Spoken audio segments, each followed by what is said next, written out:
For centuries, a damaging myth has persisted, one that portrays Africa as a dark, primitive continent, disconnected from the outside world, devoid of civilization, and ignorant of global affairs. But this myth is a lie. It was built by colonial systems to justify domination and erasure. In reality, Africa was vibrant, sophisticated, and global. From the gold-strewn hills of Mapungubwe to the bustling Swahili coast, Africans have always been traders, diplomats, artisans, and storytellers. Our oral history, sung in poetic rhythm and recited by praise singers, holds a truth the written word often tries to bury.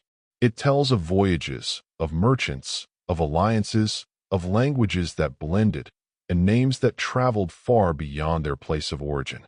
Today, we uncover those forgotten connections. We explore how trade influenced African speech, names, and appearance, and how our people shaped, and were shaped by, the ancient global world.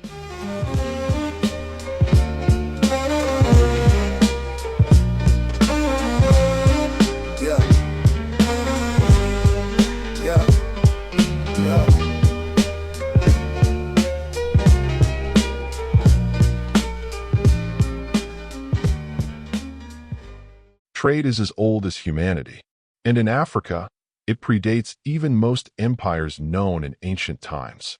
Long before colonial contact, African kingdoms were active participants in the web of Afro-Eurasian trade. Archaeological finds in Nok, Ibowakwu, Aksum, and Nubia confirm complex economies, long-distance trade, and skilled metallurgy. But our focus today takes us southward. In southern Africa, the kingdom of Mapungubwe, 11th to 13th centuries, was a beacon of wealth and power. Located near the Limpopo River, Mapungubwe controlled vast trade networks that extended to the Indian Ocean coast, linking with Arab, Indian, and even Chinese merchants. Through ports like Kilwa and Sofala, gold, ivory, and beads flowed out of the continent, while textiles, porcelain, and spices flowed in. But trade wasn't just economic, it was cultural. Words, ideas, and customs traveled with goods. And over time, these interactions left fingerprints on our languages, appearances, and identities.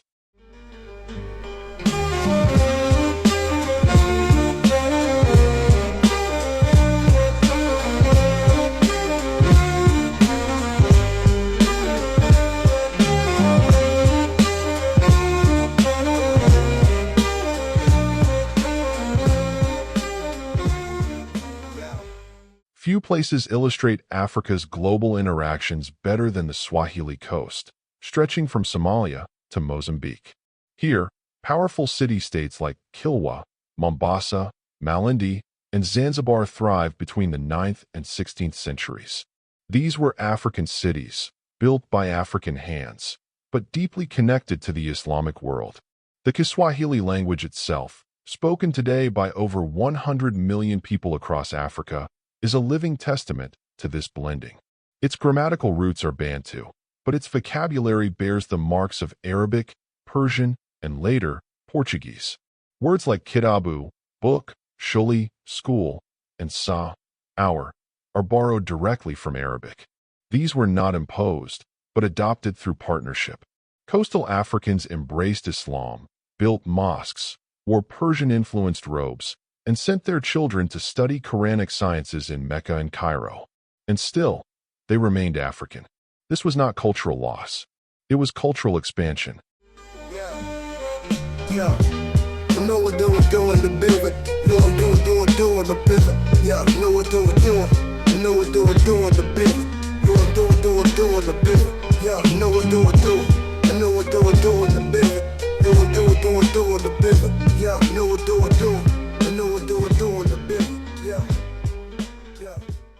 Further inland, the Mwenemutapa Empire, Mutapa, ruled a vast territory encompassing parts of present-day Zimbabwe and Mozambique. Under kings like Mutota and Matape, the empire controlled the trade routes from the Zimbabwe Plateau to the Mozambique Channel. The port of Sofala, now often forgotten, was once one of the most important harbors in the Indian Ocean trade network. But here's what history books often omit. Sofala was owned and governed by Africans. The Swahili merchants, who were of African and Arab descent, had to pay tribute to the Mutapa kings to trade and settle there. This challenges the idea that Africa was always the subordinate in global trade. In Sofala, as in Kilwa, Africans dictated terms. They taxed foreign merchants, regulated commerce, and maintained sovereignty. And just like the Swahili coast, this interaction left cultural footprints. Islamic dress codes, names, and even governance structures found their way into inland Africa. Some elite families began adopting foreign titles or names, partly as status symbols and partly as a reflection of their diplomatic ties. Yo, you coming niggas on the rubber the dough. You got the niggas got a love in the dough. You got a niggas got a love in the dough. You got a niggas got a love in the dough. You got a niggas got a love in the dough. You got a niggas got a love in the dough. You got a niggas got a love in the dough. You got a niggas got a love in the dough. You got a niggas got a love in the dough. You got a niggas got a love in the dough. Yo, yo, yo, yo, yo.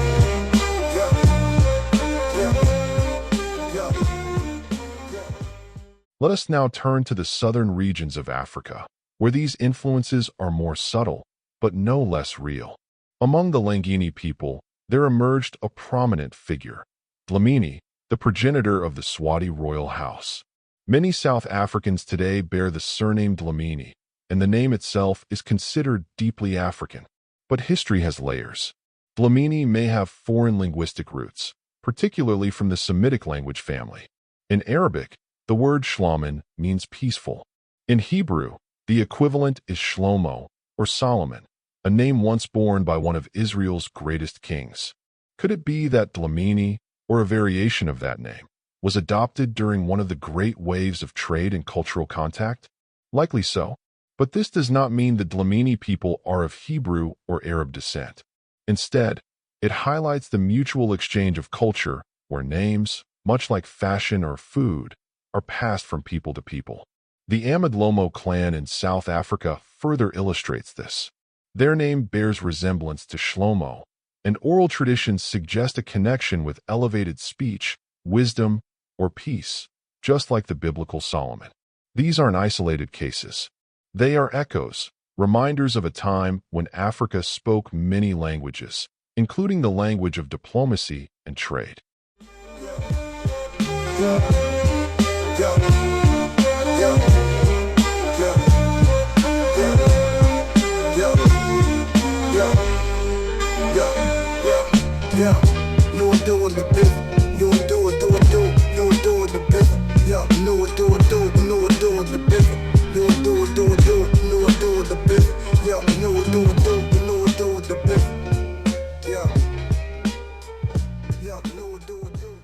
The Swahili coast was home to a merchant class known as the Swazi, traders from Persia who intermarried with African families and helped shape the ruling elite.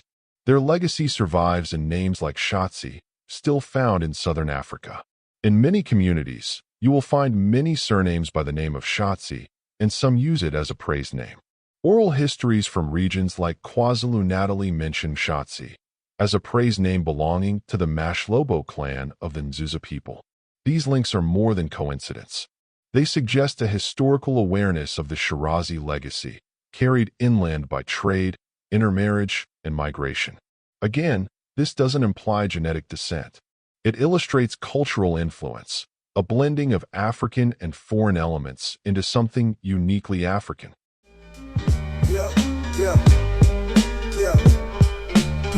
I know what do with the business. You and do with the business. You and do with the business. You know what do with the business. You know what do with the business. You will do it.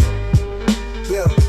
You know what do it. Do with the business. You know what do with the business. You know what do with the business. You know what do with the business. You know what do with the business. You know what do with the business. You know what do with the business. Among the Vinda people, a clan name known as Mwenemutapa has intrigued historians and linguists. The name bears a striking similarity to Naphtali, one of the tribes of ancient Israel. And among some Bavenda historians and elders, oral traditions link the name to leadership, hunting, and migration. Is this proof of Hebrew descent? No, but it is more evidence of contact and creolization, of the way names, stories, and languages travel. Yeah. Yeah. Yeah. Yeah. Yeah.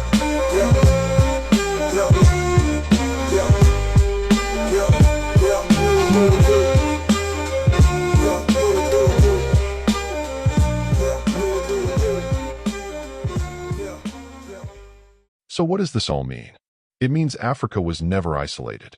Her people were not passive recipients of foreign ideas, but active players in the shaping of global history. Through trade, diplomacy, and storytelling, Africa left her mark on the world, and in return, the world left its mark on Africa. These names, languages, and customs are not signs of cultural loss.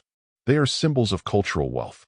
They reflect a continent that has always adapted, evolved, and innovated, while remaining rooted in her own deep traditions. As we rediscover these stories, we reclaim not just our history, but our pride, our voice, and our global place.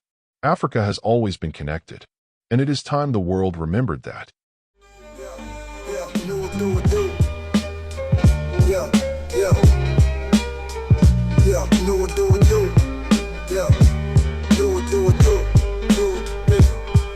Yeah.